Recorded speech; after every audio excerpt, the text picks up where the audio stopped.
in the last 2024 years of our world history, there was never a single day of peace in the world. There's always some war somewhere. I mean, it's a difficult thing to prove it, but it is the fact. Today, you will leave Dayton with a comprehensive agreement in hand. On this Thanksgiving weekend, our joint work has made it possible for the people of Bosnia to spend New Year's Day in peace for the first time in 4 years. December 14th, 1995, the Dayton Agreement was formally signed at an Air Force base in Dayton, Ohio, thus ending the 3.5-year-long Bosnian War. According to the United States Holocaust Memorial Museum, an estimation of 100,000 lives were lost between 1992 and 1995, with about 40% being civilian lives. Although the war happened over 30 years ago, the impact of the war is still felt, whether through ruins of buildings, tales from those that lived through it, or modern-day tension in the region. Over the next week, we will be experiencing the lasting effects of the Bosnian War, but also the beautiful and rich cultures of Bosnia and Herzegovina. On a land with so much history throughout the last couple thousand years, I hope to be able to show you something new, something profound, and something worth learning. To give a brief introduction, my name is Alton, a freshman at Princeton University. Over the past spring break, I had the wonderful privilege of visiting Bosnia and Herzegovina as part of a class. The class is a freshman seminar titled Say What? Making Sense of Intercultural Miscommunication, taught by our wonderful professor, Dr. Adriana Marino. Well, why is a class on linguistics and pragmatics traveling across the Atlantic to Bosnia and Herzegovina? Well, it's for a good reason. For starters, there are 3 ethnic groups and 2 official governing entities within Bosnia and Herzegovina. The 3 ethnic groups are Bosniaks, who are predominantly Muslim, Croats, who are predominantly Catholic, and Serbs, who are predominantly Orthodox Christian. The Bosniaks and Croats mostly live under the Federation of Bosnia and Herzegovina, while the Serbs live under the Republic of Srpska. Now imagine a bunch of college kids from America trying to interact with people from Bosnia and Herzegovina. That's intercultural communication, which is exactly what our class is trying to investigate. With this in mind, 16 freshmen and 3 faculty and staff from Princeton University got on a plane to Europe, creating an experience that's both unforgettable and truly valuable. For the remainder of this video, I'll be trying my best to show you this experience, as well as our takeaways through the lens of my camera. Here's day 0.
name is Adam.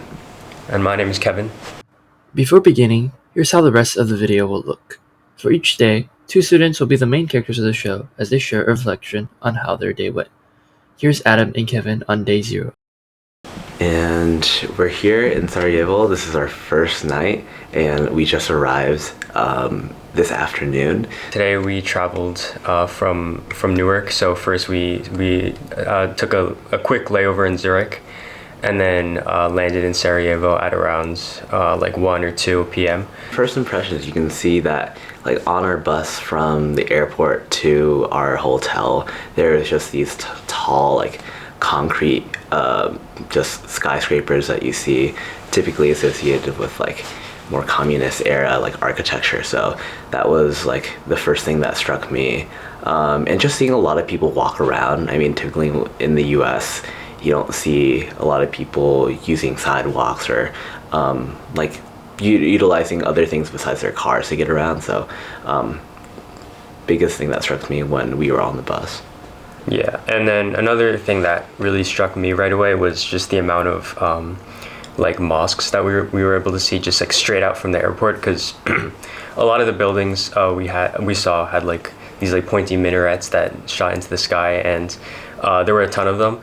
So that was really cool to see, and also it was also straight away easy to see like the religious diversity, because we also saw like a bunch of churches, so not just mosques but also like Christian churches. So that was also really interesting. And another thing that surprised me was just like that sort of like the natural terrain of the place, because it seemed that like Sarajevo is situated in like a valley between like really high mountains in the Balkans, and like straight from our hotel we're able to see like snow-capped peaks of the mountains, and it's basically like all surrounding, like completely surrounding the city. So I'm sure that like really impacted the culture as well, just being geographically situated in like a valley. One thing though that like completely struck me is that when we were walking, we stumbled upon what we thought was a protest at first, and it was just a bunch of people with signs. But what we found like interesting was that these protesters, we thought at first, were being led by police. And the first thought in my mind, I guess like from American experience, is that, oh, you know, like governments hate protests. What is going on here?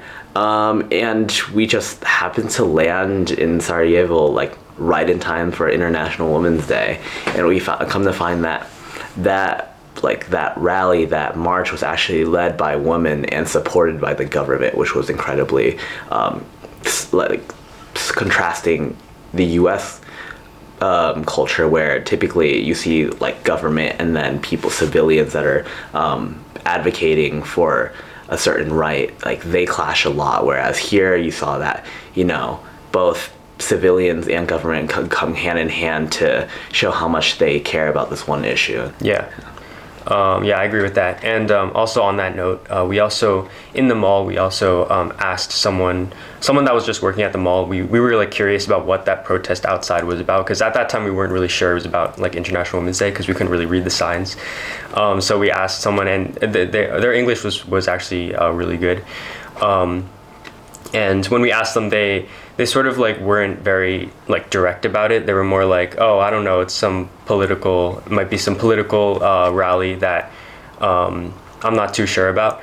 And then she mentioned something about like, oh, maybe it's about like the changing of the president or something. So I guess from that we're sort of like thinking that, you know, maybe like the Bosnian people, or at least some people, aren't very outwardly wanting to like discuss politics, at least, and might be like more sensitive towards that topic.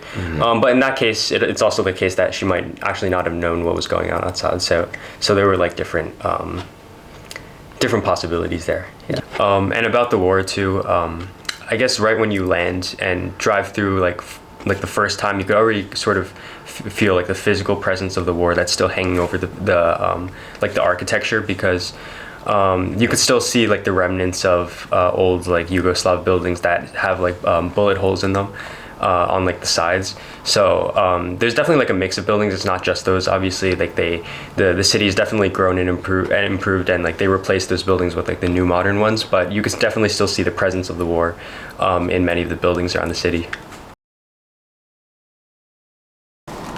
Hi, Hi, I'm Anastasia Chernitska. Oh, I'm Reva. Reva. Yeah, the tour was very interesting. Basically we started at, what side did we start at? It was along the river. It was along the river. It was along the river. It was in front of one of the national libraries, I believe. You want to go too? I just want the building, and then like a close would be fine. This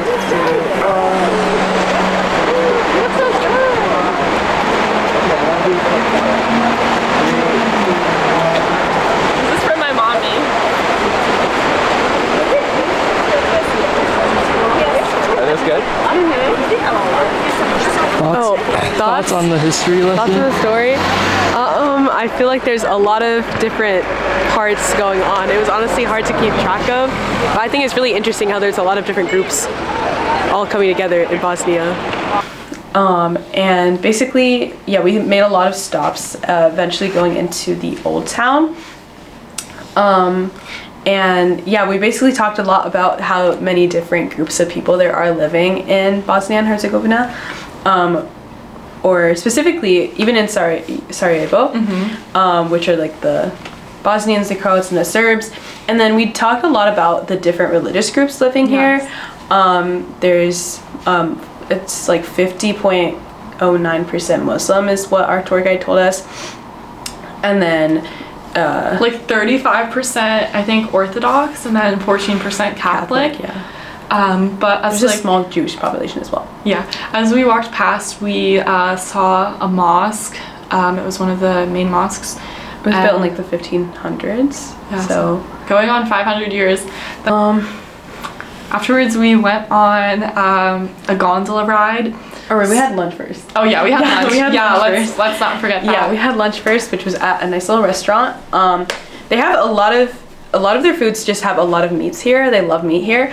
It was so good, but I got like the fried chicken that's like flattened, and I also got the mashed potatoes, and then as well I got what was meat wrapped in cabbage leaves. I loved everything. However, my grandma and my mom also make meat and rice wrapped in cabbage leaf. I thought the one that I had in Bosnia was a little like salty compared to that, but I would say the mashed potatoes and the chicken, amazing, wonderful. I would have again. And now we're gonna go up a mountain, so I'm excited.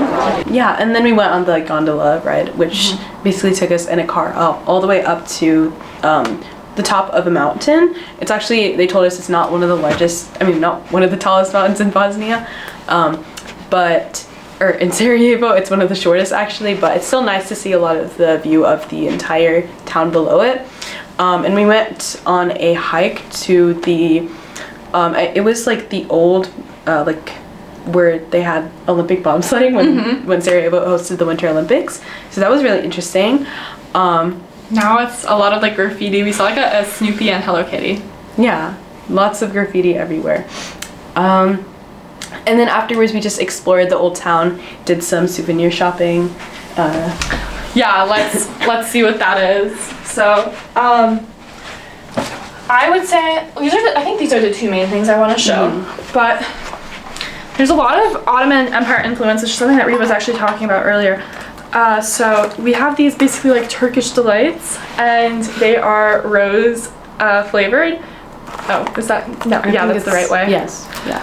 And I haven't tried them yet. I think I'm gonna go back because I want to give these to somebody in my family or one of my friends, but I'm gonna probably go back for one for personal to share. And I also got one of these coffee sets. So it's kind of what it looks like. It's made of brass, copper. Yeah, copper. And something really interesting that our tour guide told us is that his grandmother, after people had finished drinking the coffee and what was like left, they would do a fortune with what was at the bottom. And he told us, my grandmother predicted that I would marry like a beautiful woman, and he was like, well, that fortune did come true. So that was very sweet. Yeah. But we learned that coffee is a big thing for Bosnians in general. Something that wives will do for their future husbands, or like before they get married, but they'll do for their future husbands, is when they prepare coffee for their husbands. they'll put salt in their husband's cup, and basically the husband is just not supposed to complain at all because a wife doesn't want a husband that complains. And I thought that was a really interesting anecdote. But it was really interesting learning about all of the different cultural groups in Bosnia and just how much they're able to coexist with one another. I feel like we could definitely like take something from that, especially I would say when a lot of people feel like suspicious of one another, or kind of like there's a lot of, I guess, anti-immigrant sentiment right now, but it's really interesting how people here kind of live and let be. I think really what we've seen was just so many people doing so many different things, and everybody's kind of minding their own business, and it's really lovely and like really fun. Okay, yeah, that was our day. That was our day. I mean, we're the first ones to do it, so I'm really curious to see how everybody else does it. Yeah.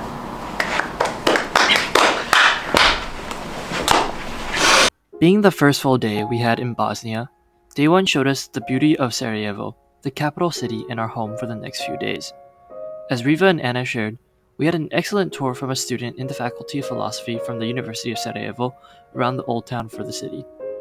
For me, the most important part was a speech our tour guide gave us at the site of the assassination of Archduke Franz Ferdinand, the very assassination that plunged Europe into the First World War. Our tour guide went on and shared the devastating impact of the assassination on the country and the continuous tensions and conflicts of the region onwards, even sharing his experience as a child during the siege of Sarajevo. I'll include a link in the description for the full speech since I truly believe it's worth checking out. Our tour ended at a statue called All Man Multicultural, which is also the thumbnail of this video. The statue depicts a man connecting lines representing different cultures into a sphere that represents the world. On the side, doves that symbolize peace are helping him with his effort. Since he's a statue, his noble mission of connecting all cultures with peace will never be finished, but he stays trying. This statue is the embodiment of our class, resolving miscommunications and conflict across cultures through practicing empathy and understanding. The many monuments scattered across Sarajevo, like the All-Man Multicultural, serve as a reminder for the importance of achieving peace in the world regardless of cultural divide, but more importantly, to keep trying to accomplish such peace. Hello everyone, my name is Chardon. I'm Alton. And this is our reflection on yesterday of our trip. This morning so far? Yeah, I gotta lock in anyway. Okay. So this morning we just had an introduction with Vice President of the University, and we basically just had a big introduction of all of us and all of our motivations for taking this class and being on this experience. One of the things I took away from it is that we all come from a lot of diverse perspectives. You know, some of us are STEM majors, some of us are humanities majors, but we're all really here to learn and be immersed in culture, and I think that's going to be one of the most important parts that we learn across this week is how important communication is and how important it is to learn how communication mishaps can happen in order to overcome conflicts. So I'm really excited, and I'm looking forward to, you know, tomorrow and the rest of this week. So we started the morning with our Bosnian counterparts. A bunch of graduate students came together and we talked about really our lives. It was kind of awkward first meeting them because the first thing they did was like make us take a photo. But then over time, it's like you're slowly realizing how much of like us similarities we all have and how normal people we were. Like, you think with intercultural communication, it's hard because it's people you don't know. But like one of the first things I picked up is that they're like laughing and making jokes in the same way we are. And it just made me more excited to, you know, see what's next. Yeah, and then afterwards we walked maybe like 10 minutes towards the Scripta lab, I believe. It's sort of like a cafe, like a shared space, shared workspace. It's pretty cute on the inside, honestly.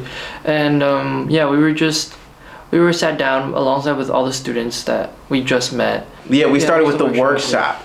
So basically we went off with Bosnian counterparts and we did like this 3-part sort of storytelling where we started with like details about ourselves and then did like a 15-second like important story about your life, and then you have to say it to the, you know, our Bosnian counterparts who were graduate students.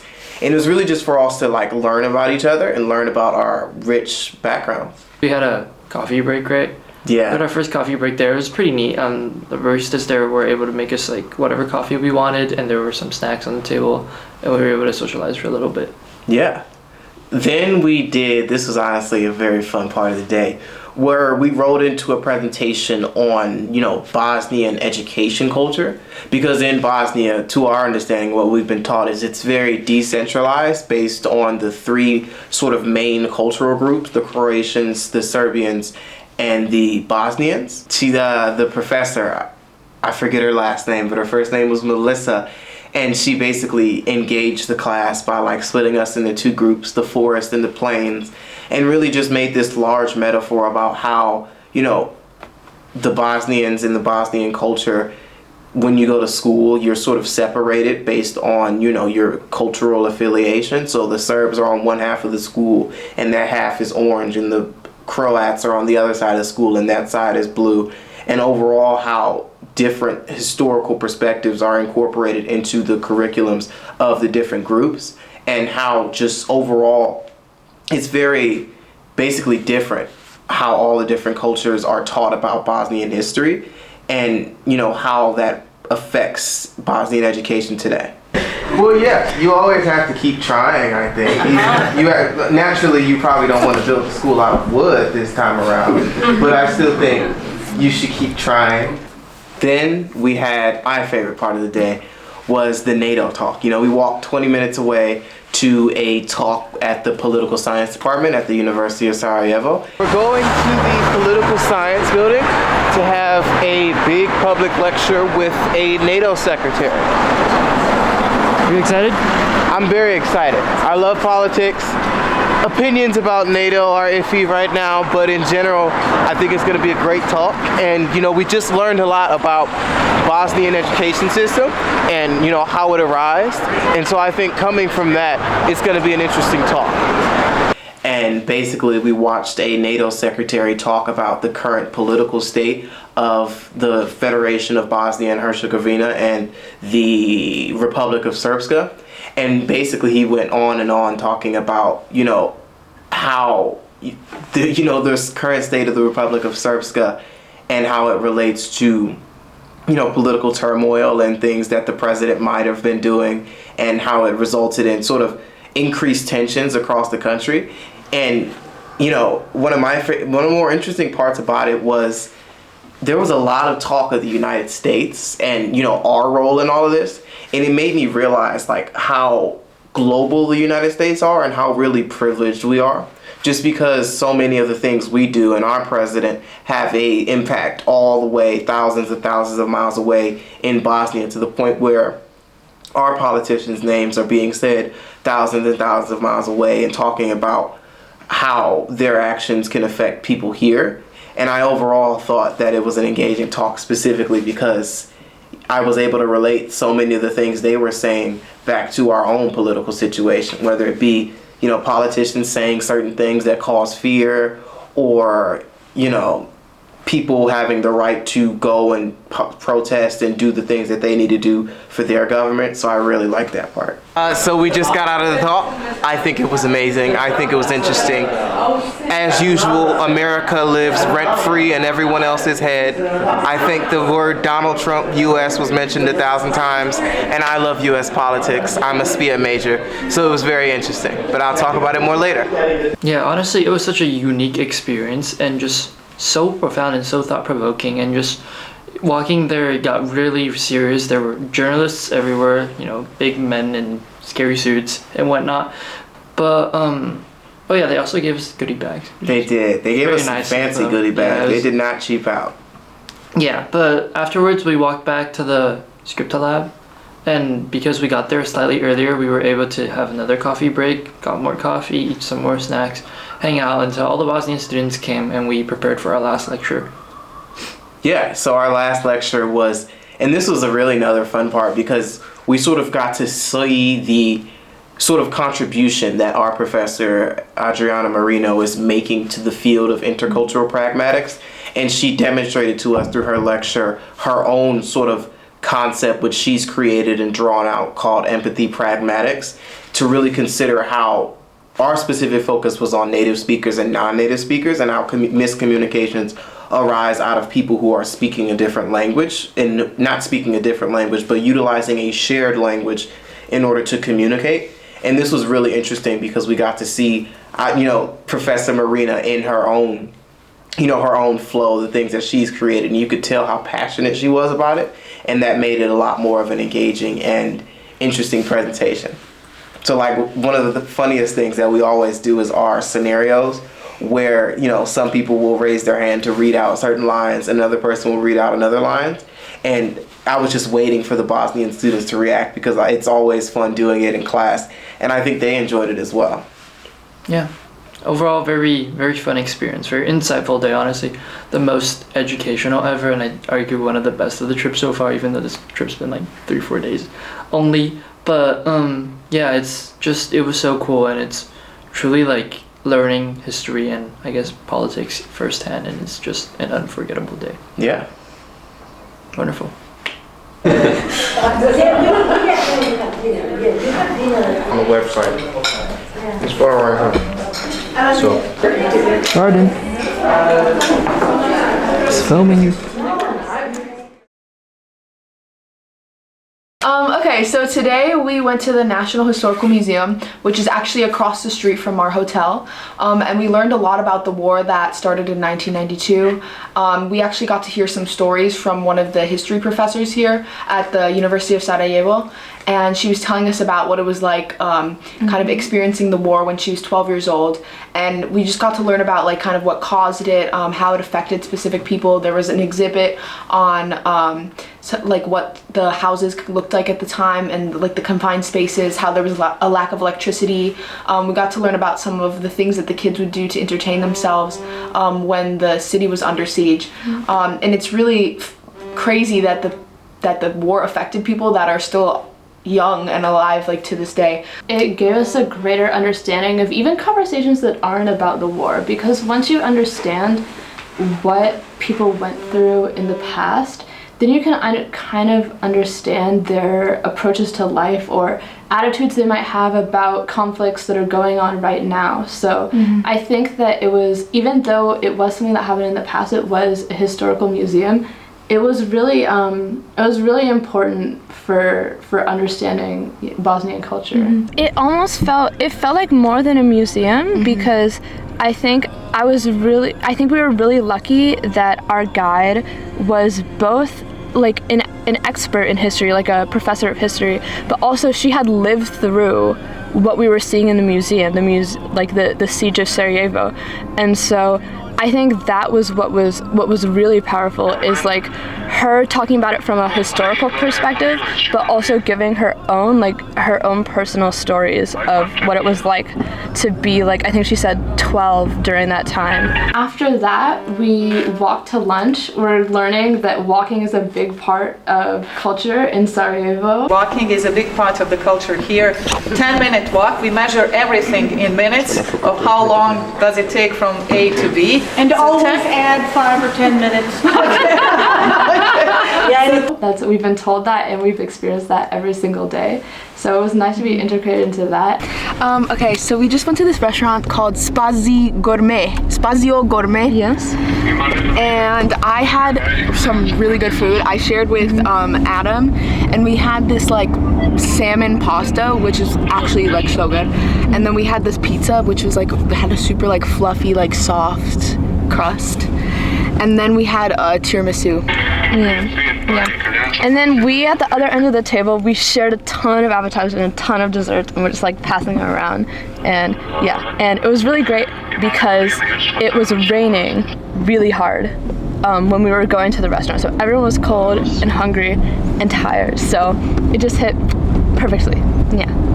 So we're going to Professor Kasumagish's husband's little workshop on like making some sort of art. I don't know exactly what the art is we're gonna do. It's print. We're gonna do like traditional printmaking. So hopefully we make some really cool art.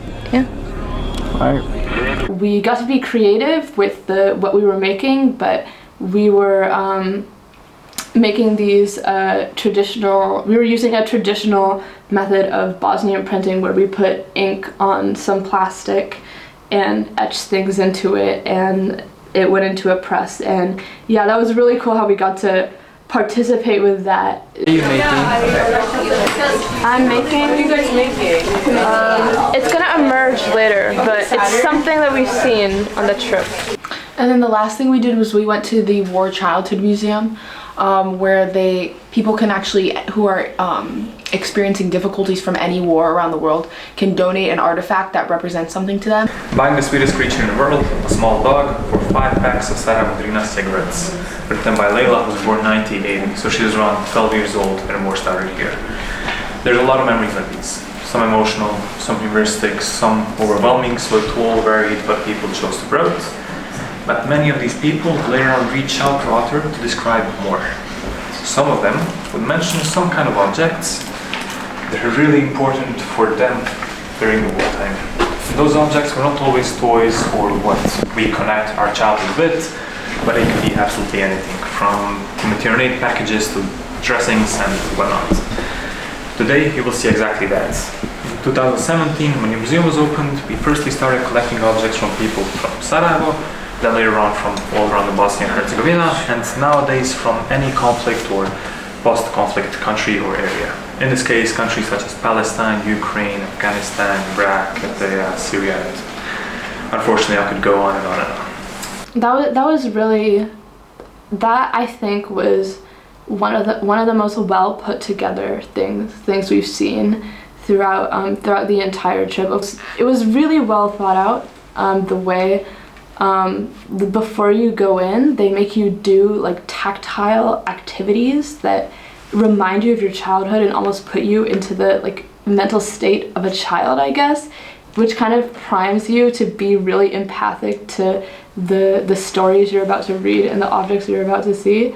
And yeah, they did a really good job humanizing and creating empathy around experiences during the war, which is a nice change of perspective after the more like political discussions we've been having. Yeah.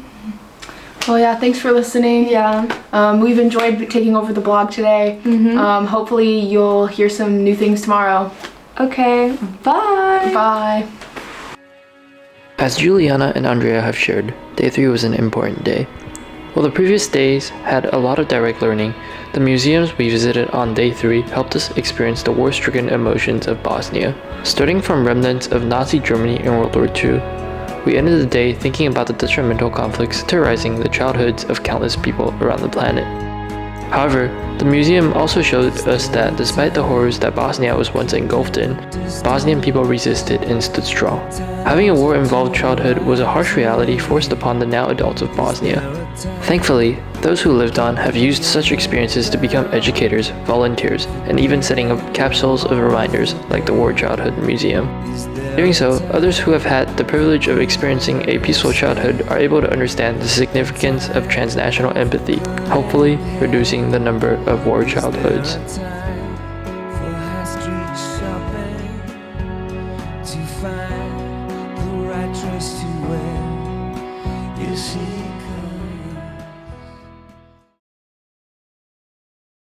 Hi, I'm Sunny. I'm Eva.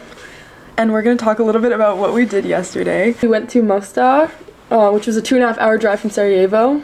It's a really cool town. It's a bit smaller than Sarajevo, but really beautiful. We're in Mostar.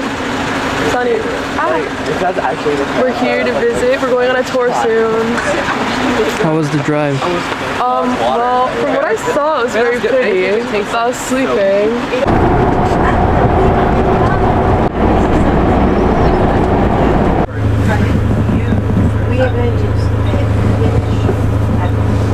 It's home to the really historical site of the Old Bridge, which is a historical landmark and apparently the site of Red Bull diving competitions every year, fun fact. But we started our day at the University of Mostar before we went there. And we had a really cool opportunity to see some music.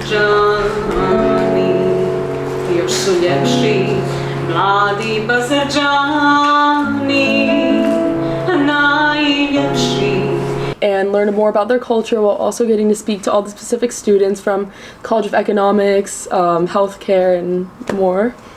And we found a lot of similarities between themselves and us. We talked about hobbies that we have in common and ways of life that are similar between us and their college life.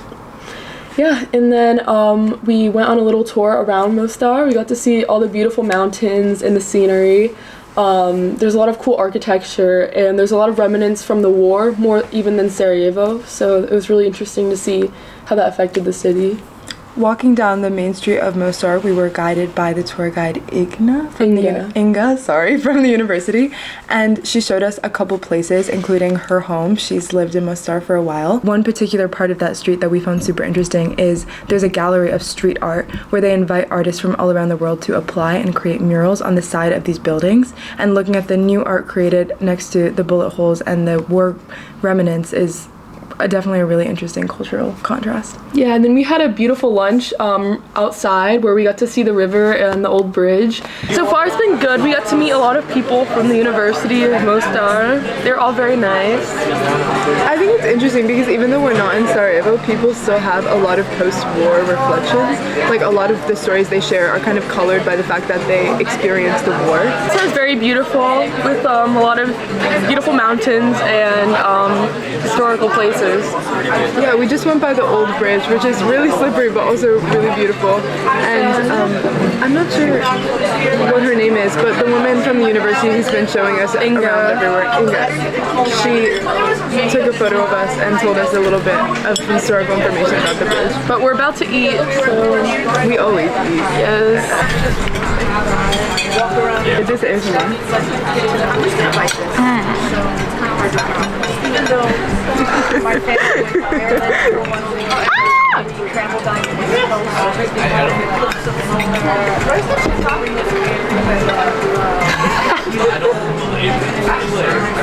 We were able to hear a presentation from Inga about a place in Mostar called the Boulevard of Friendship. Right, she did a project for youth activism where they worked on creating a place for the community to come together and build a playground of sorts in between two different roads.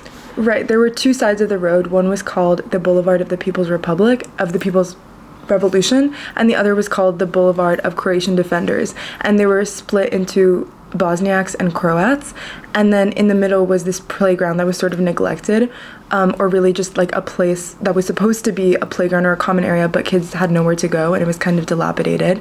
But she said that the kids approached her and asked for help raising money for a soccer goal, and she realized that there was a potential to do a lot more than build a soccer goal and instead convert these two different boulevards into a boulevard of friendship, and that's what she did. And she talked about how a lot of the places around the area have been really affected by people in the community destroying things or just people rebelling, and that's like one of the only areas that have stayed intact even to this day. It was really cool because she also got local musicians and artists to come together. So the kids helped build a playground, and then afterwards local musicians made a song called The Boulevard of Friendship, and we listened to that along with the original artist that recorded it, and they told us about a concert that they held there where even during the time of the pandemic where everything was super divided and obviously still post-conflict society, the entire neighborhood, about 100 to 200 people came together to watch live music and just be together and not divided by ethnicity. Yeah, and we finished the day by exploring the city of Mostar. We looked around, we went close to the water, took beautiful pictures, and did some souvenir shopping. Yes, and then we took the bus ride back, all of us fell asleep, and then we had dinner as a group. Yeah, it was a great day. Yeah. Okay, bye, camera.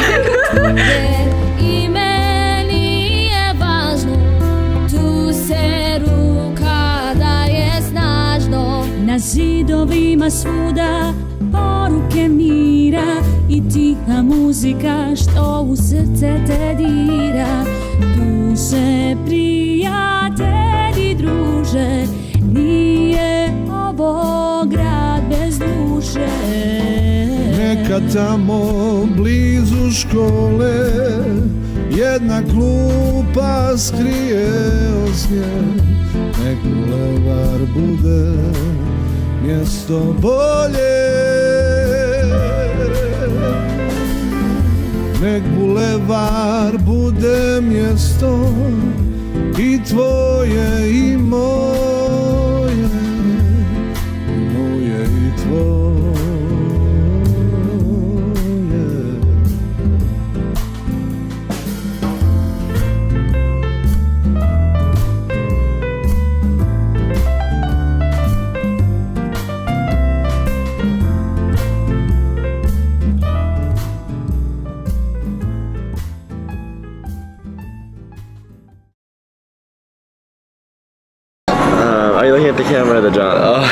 doesn't matter. I'll look at the cat.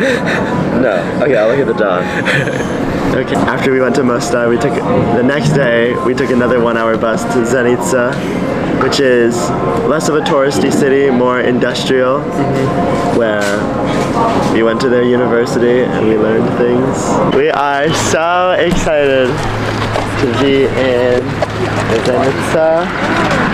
We are learning about something. We're gonna speak to the students there and get to know more about them and tell them about ourselves. It'll be fun. Yeah, they'll cross cultural communication. Yeah, so we went to the University of Zenica and we had a couple of lectures. The first one was about like intercultural communication and like some of the latest research in the field. And then we had a lecture about like Bosnian coffee, which was really interesting. I'm here today to introduce you to one specific aspect of our Bosnian culture. So, can you guess what that is? And coffee, that's right, as my colleague already said. So it's a Bosnian coffee, and actually this is a ritual of connection and hospitality.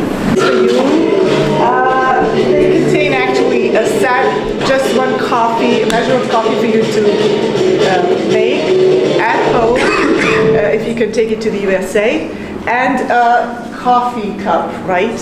And some sweets for you. Okay. Thank you so much. Thank you so much. You're welcome. Yeah, gracias. We learned how to make Bosnian coffee and how to drink it and the concept of like chafing, which was really interesting. So we had these little instant packets and stuff, and we made Bosnian coffee with the students, and then after that we went to get lunch at this like, I guess it was Italian. It was like Italian / Bosnian type thing. I don't know. It was a nice restaurant. I will throw this at you. Lunch was great. It was a 3-course meal. We had a soup, bread. We had a chicken entree thing, and then we had dessert. It was fun. Yeah. Just Liam, how his lunch was. It was very nice. The food was very good. The desserts were very sweet. It was smothered in syrup. It was very nice. And then we took a tour of the city with apparently the only tour guide in Zenica. Yeah, the tour was interesting. We learned a lot about like how the city was built around like I think it was the steel industry and mining for like iron and things like that. I was raised and born and Look at that. where I played on the other side, also the street. And it was one of the things that the tour guide said was that there's not a lot of tourists in Zenica, so like everyone was like kind of looking at us. Benkyo is study Duolingo. It's really interesting because it's always nice to see kind of an unfiltered, like non-touristy city, and it gave us like a really like I guess homey sense of Bosnia. Yeah. I think that's all we did that was on book. Yeah. Let's see. What did we do after the tour? We tried some of the food in town. Was that when we tried the chavapi? Yeah. We tried some chavapi in town. It was really good. Why I order? What?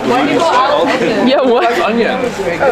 It was so yummy. What are you doing? I'm scared. Elmo. Don't leave anything. And I ate a bunch of onions. Yeah, he licked the plate clean. That's how good it was. I didn't want to be rude to our nice guests. We had a lot of fun eating that up. What did Liam do? Liam, you can ask him what he did. He's right there. Oh, I ate the onions. You can play the clip. Oh no! Oh my god! Oh my god! That's very on brand. Oh my god! Like a cat. Oh my god, everyone's looking at him. Okay, Liam, you're good. We You're look good. like such Go. We're never going to beat the allegations. What allegations are true? Yeah, that was most of it. And then we got back on the bus, went home, and then explored more of Old Town back in Sarajevo. Appreciate it. All right. Okay. See ya. Bye. Unfortunately, because of the devastating ambient noises in the airport, the audio from Malcolm and Kevin's lovely reflection on our last full day in Sarajevo is unintelligible and hard to decipher. As such, I'll be giving a quick rundown on the concluding day of our trip as well as some final thoughts. On our last day, we headed over to the Scripta lab once again to finally work with our Bosnian counterparts on our collaborative project. We were divided into groups of around 4 to 5 people where half of us were American, the other half Bosnian. We were given some time to interview each other with questions that would help us write our papers on our partners' cultures. So we're about to do the interview questions with our Bosnian partners. We all have the sets, as well as discourse completion tasks that highlight the cultural differences in responding to everyday scenarios. We concluded our learning experience with a lecture on translational studies, in which we presented food items from our own cultures that may have been lost in translation. Food served in small boxes. Usually they choose fresh vegetables, fresh seafood, and it symbolizes like fresh start of the new year. Excellent. Thank you. After a quick and socializing lunch, We'll hold each other and like we'll hold each other. Yeah. You can like act like you're a dog. Boy, what? Where's that come from? Where does it come from? So, Dog Boy What was coined by Reeves K in 2025. And I think it's gonna like become the next big thing. Damn. Okay, fall against 3. 4 by 1, 2, 3.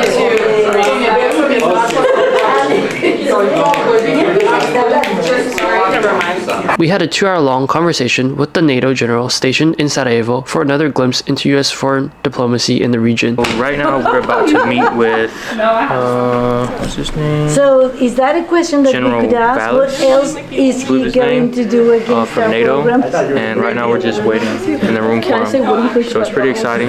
Another great opportunity to meet somebody that is very a very prominent figure in this world. So really I exciting. said, what are your opinions? You're literally the worst. Stop, Arlo. Stop filming on others. Stop filming us. Arlo. I've got my ceremony. The general was well-spoken and kind. His speech was insightful and effectively wrapped up our educational experience in Bosnia and Herzegovina. I have a small Oh my God. small gift, but it's so this is the symbol on our patch, NATO headquarters Sarajevo, and so that's what we wear, and there's a compass on the logo, so it's a small desk compass, as we're always looking for direction, and so if you need any inspiration to find direction wherever it may be, we always need it in NATO, and so I just wanted to share that's our symbol, so that's for you. Thank you so much for having me. We were given our last bit of free time in the beautiful Sarajevo and concluded our night with dinner alongside some of the Bosnian students, Professor Kasumajic, the lovely Italian exchange student Becca, who's been with us the whole time, and her roommate Fifi. Thank you so much for having me. No, I'm not. I was just saying, like. But yeah, after the dinner, if you ever want to apply to the university, they give out a lot of money. So definitely don't fret about it. Just try. Okay, I might visit. Throughout our journey, we've learned so much. Day 6 was a very adequate conclusion to our stay in Bosnia and Herzegovina. So we're going downstairs for breakfast. Then, so we'll be leaving for Princeton today. It's gonna be a long journey. Are you ready for the journey? Yeah.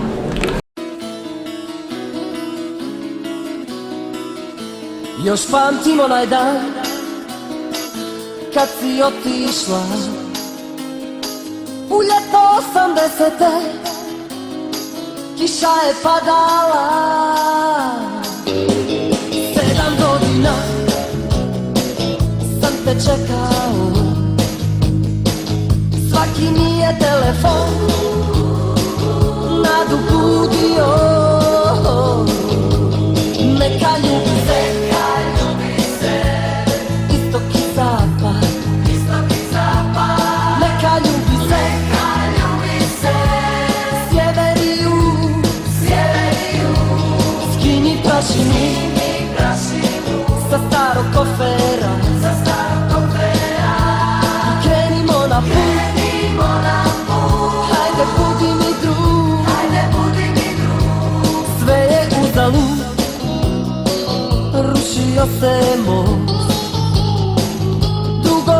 požalili moju strpljivost. O Bože, predugo je mrak, daj mi svjetlosti i neka počne na tvoj znak doba nježnosti. Neka ljubi se, istok i zapad, neka ljubi se, sjever i jug, skini prašinu sa starog kofera i krenimo na put. Hajde, budi mi drug. Over spring break, I was able to experience something truly special. Heading onto this trip with limited knowledge of the nation, Bosnia taught me many things. From the intricacies of its history, the richness of its culture, and just by being there, I would say that my perspective on the world has shifted. I'm sure my classmates agree that this trip was something impactful and unforgettable. The video captured many memories from the trip, but countless more were created off the camera. Nonetheless, I tried my best to document the events, knowledge, and emotions we were able to get from this trip. As each of us returned to Princeton and to the comfort of our daily routines, I know that for all of us, the aftermath and uncertainty of war in Bosnia remind us to not only be appreciative of our comfort, but also strive towards a better and peaceful future as citizens of the earth. Thank you for watching.